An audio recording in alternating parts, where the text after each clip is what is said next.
Gusto namin sige. may official letter. May official letter po, ano. Gusto namin may pirma ng presidente, ano? Yan.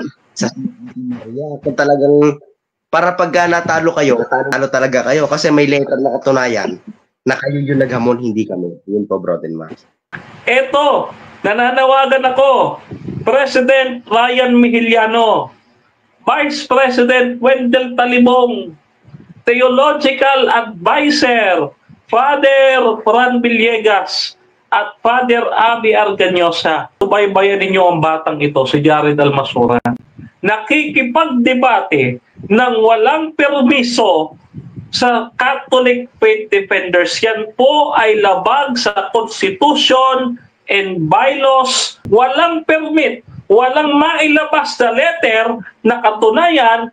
Ibig sabihin, wala siyang patong ng kamay ng obispo para makipagdebate.